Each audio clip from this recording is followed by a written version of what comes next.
المنتخب الجزائري بالمغرب شهر يونيو القادم. رومانسيس يسجل هدفا خرافيا في مرمى ياسين بونو. أول تعليق هيرفي رونال بعد الحديث عن عودته للمنتخب المغربي. وإلياس خوماش يتلقى أخبار سارة. مشاهدينا الكرام، أهلا بكم وسعدت بلقائكم من جديد بعد التصريحات الأخيرة التي عبر فيها عن رغبته في المشاركة في الكأس العالم للرجال 2026. ربطت بعض التقارير الصحفية اسم المدرب الفرنسي هيرفي رونال بالعودة للإشراف على المنتخب الوطني المغربي خلفا لوليد الركراكي، لكن رونال نفى في تصريحه اليوم السبت دخوله في أي مفاوضات مع الجامعة المغربية لتولي قيادة المنتخب الوطني. وقال هيرفي رونال: المدرب الحالي للمنتخب الفرنسي السيدات، لا يمكنني أن أكون أكثر وضوحا مع التصريحات الأخيرة. وكانت صحيفة ليكيب الفرنسية قد أشارت في تقرير لها إلى أن هناك 5 منتخبات ترغب في التعاقد مع رونال، من بينها المنتخب الوطني المغربي. يذكر أن رونال سبق له التدريب المنتخب الوطني المغربي من 2016 إلى 2019، وقاده إلى التأهل لكأس العالم 2018، لكن تم فسخ عقده بعد الخروج المنتخب من الدور المجموعات في كأس أفريقيا 2019.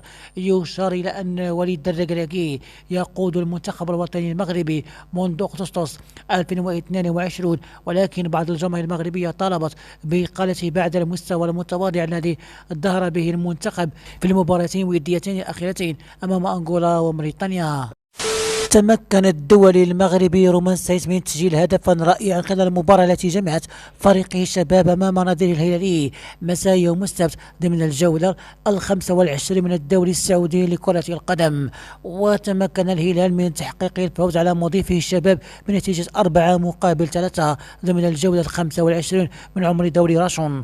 وسجل المدافع المغربي رومانسيس هدف مميزا من ركلة مباشرة على مسافة بعيدة في الدقيقة 79 في شباك مواطنه ياسين بونو حارس المرمى فريق الهلال. ويحتل الشباب المركز 11 برصيد 28 نقطة، فيما يتصدر الهلال جدول الترتيب الدوري المحترفين برصيد 68 نقطة. في إطار استعدادات تصفيات كأس العالم 2026، اتخذ المنتخب الأوغندي قرارا مفاجئا باختيار ملعب مراكش الكبير في المغرب لاحتضان مبارياته ضد المنتخب الجزائري.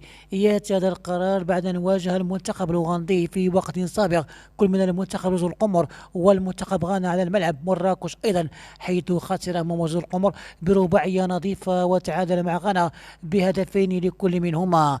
ويعد اختيار ملعب مراكش خطوة مثيرة للاهتمام من قبل المنتخب الأوغندي، خاصة مع سعي لتحقيق نتائج إيجابية في تصفيات كأس العالم.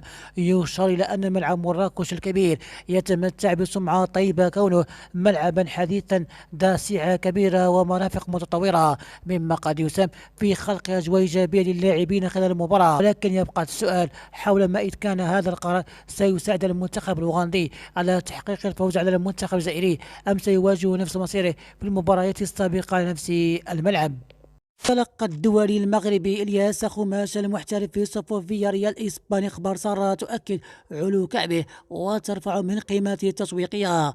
وارتفعت القيمة التسويقية لإلياس خوماش بشكل صاروخي، حيث بلغت 12 مليون يورو في آخر تحديث لشهر مارس الجاري. وارتفعت قيمة خوماش التسويقية بحسب الموقع ترانسبورت ماركت، فإن المبلغ وصل 9 مليون يورو مقارنة بآخر تحديث لشهر دجنبر من سنة 2022 الذي كانت في قيمة اللاعب المغربي تبلغ 3 ملايين يورو. يشار إلى أن خوماش كان من ضمن لائحة المنتخب المغربي الخاصة بودية أنغولا وموريتانيا، حيث شارك في الأنفاس الأخيرة للمباراة الأولى وظهر أساسيا أمام المرابطون في الثانية.